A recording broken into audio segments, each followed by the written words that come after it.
Donal, I think can I hand it over then to you to do the first presentation, which is around water quality and very much at the core of why these proposals are being made at this time. Thank you, Donal. Okay, thank you, Bill. Can you see my screen there, just to check? Can, yes, indeed. Okay, great. Thank you very much. Good evening, everybody. My name is Donal Grant. As Bill said, I am a water policy advisor in the water division of the Department of Housing. And we have responsibility overall for water quality in Ireland through the river basin management planning process and on the agricultural side through the Nitrates Action Programme.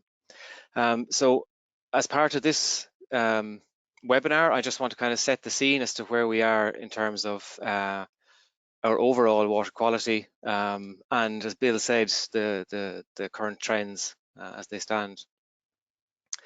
So I suppose the first point really there is that, you know, just over half of our monitored surface water bodies are at, sorry, one second, that is the thing jumping across my screen, apologies. So just over half of our monitored surface water bodies have satisfactory water quality. So that's around 53% for our rivers and around 50% for our lakes.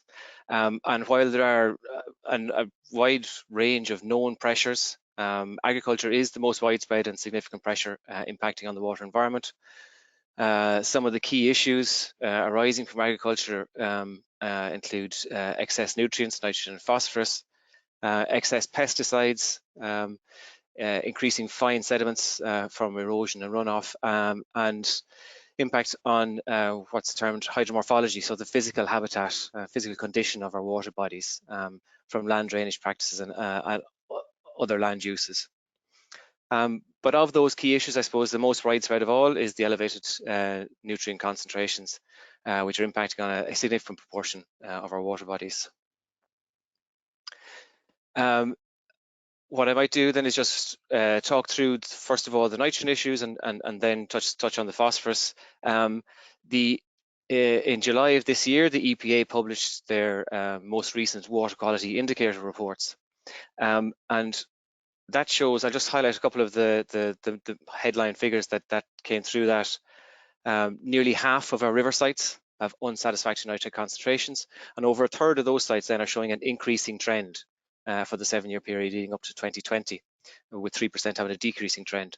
Over a fifth of our estuarine and coastal water bodies have unsatisfactory nitrate concentrations, and the loads of total nitrogen to the marine environment has increased by 26% since the monitoring period 2012 to 2014. Almost a quarter of our groundwater monitoring sites have high nitrate concentrations, and critically 3 of those recently exceeded the drinking water standards of 50 milligrams per litre of nitrate, which is a significant concern because it not only a water quality issue, then it's a public health issue as well. Almost half of all groundwater sites had increasing nitrate concentrations for the same period up to 2020. And what we have is we have a strong regional pattern in all waters that have excess nitrogen concentrations and increasing trends. And the area of greatest concern, I suppose, is no surprise to most people at this stage. Anybody that's familiar with our water quality and the EPA's reporting, the areas of greatest concern are the south and the southeast of the country. On the phosphorus side, in the indicated report, the EPA said that over a quarter of our river monitoring sites have unsatisfactory phosphate concentrations, and then 1/4 of those sites are showing an increasing phosphate trend. Almost a third of our lakes have unsatisfactory total P concentrations, and 33% of those have an increasing trend as well. And again, the loads to the marine environment through our estuaries is increasing significantly. There's a 35% increase since the 2012-2014 monitoring period. To just, I suppose, pick out areas where agriculture is having the biggest impact, phosphorus runoff from poorly draining soils is the biggest issue in relation to rivers and lakes. For nitrogen leakage, it's really the free draining soils that are most susceptible. And as I said earlier, the nitrogen trends are increasing, especially in the estuaries in the south and the southeast. At a farm scale, soils, soil types, climatic factors, different farm practices are also important drivers.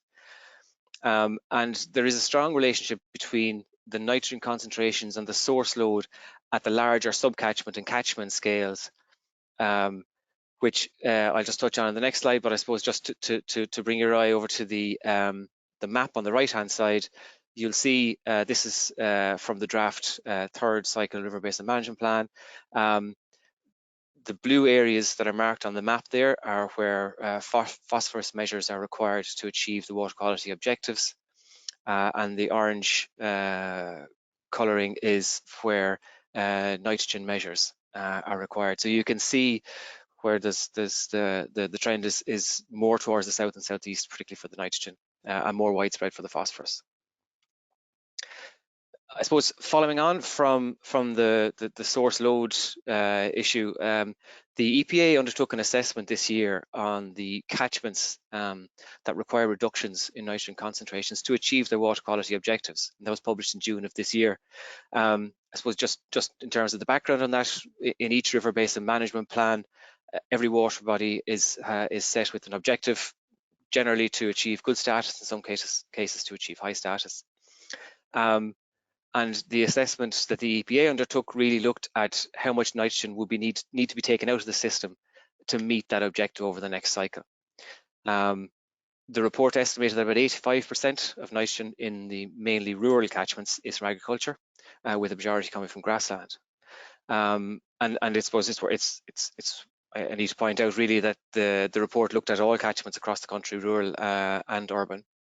It provides an estimate of how much of a reduction in the nitrogen load in the rivers in each catchment then is needed to support healthy waters. So they've actually provided figures really for the most at-risk catchments. The report recommends that critical source areas within the individual catchments should be targeted for interventions to try and reduce losses as much as possible. And running in tandem with that report then is the EPA's new pollution impact potential maps, which are available on their website, and they're going to be used to identify areas that can be targeted for measures in the next cycle. And they will be a key resource when we're implementing the next action programme. So Bill, that's what I have here. I can hand back to you there now. I'll just stop sharing my screen. Okay. Thanks, Donal. And I suppose it gives a very good overview of the rationale and some of the challenges that need to be addressed through the regulation.